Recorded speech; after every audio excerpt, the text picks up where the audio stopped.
का फल। भारत के एक छोटे से गांव में अर्जुन नाम का एक लड़का रहता था।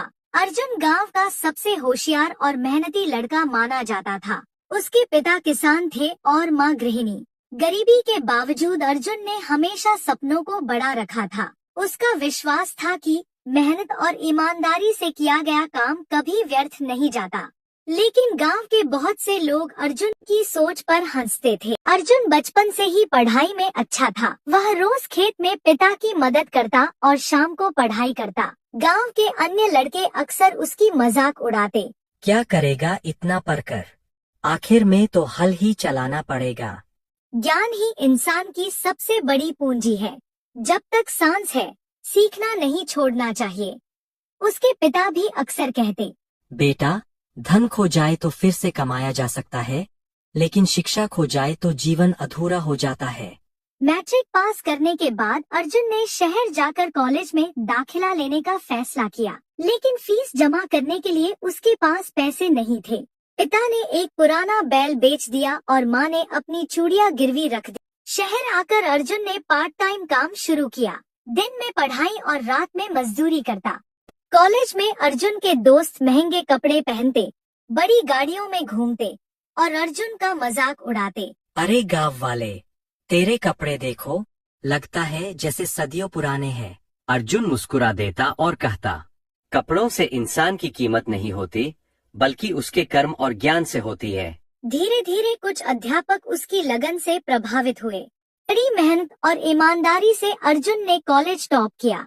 पूरे विश्वविद्यालय में उसका नाम रोशन हुआ। अखबारों में उसकी मेहनत की कहानी छपी। कई कंपनियां उसे नौकरी देने के लिए आगे आईं। लेकिन अर्जुन ने फैसला किया कि वह सिर्फ नौकरी नहीं करेगा, बल्कि ऐसा काम करेगा जिससे गांव और समाज को लाभ मिले। अर्जुन डिग्री लेने के बाद सीधे अपने गांव लौटा।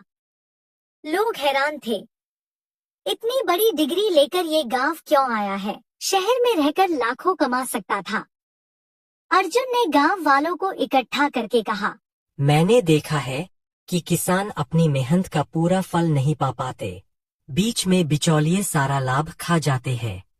मैं ऐसा उद्योग शुरू करूंगा जिससे किसान सीधे अपने उत्पाद बेच सकें और उन्हें सही दाम मिले। गांव वाले हंस पड़े।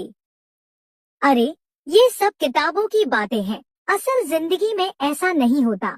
लेकिन अर्जुन ने हिम्मत नहीं हारी। अर्जुन ने गांव में एक कृषि सहकारी संस्था शुरू की। शुरुआत में केवल 5 किसान उसके साथ जुड़े। बाकी लोगों ने ताना मारा, यह लड़का पागल हो गया है। पढ़ाई लिखाई सब बेकार गई। संस्था के लिए पूंजी जुटाना भी कठिन था। अर्जुन ने छोटे छोटे काम करके कुछ पैसे जमा किए और बाकी दोस्तों व अध्यापकों से मदद ली। उसने किसानों को समझाया कि अगर सब मिलकर काम करेंगे तो लागत कम होगी और मुनाफा ज्यादा मिलेगा। धीरे धीरे किसानों को उसकी बात समझ आई। 1 साल बाद संस्था ने पहली बार फसल सीधे शहर के बाजारों में बेची। किसानों को इतना मुनाफा हुआ कि उनकी आंखों में खुशी के आंसू आ गए। अब वही लोग जो अर्जुन का मजाक उड़ाते थे, उसके समर्थक बन गए। गांव में समृद्धि आने लगी। अर्जुन ने संस्था से होने वाले लाभ का कुछ हिस्सा गांव के स्कूल और अस्पताल बनाने में लगाया। उसने कहा, समाज से जो मिलता है उसे समाज को लौटाना ही सच्चा धर्म है।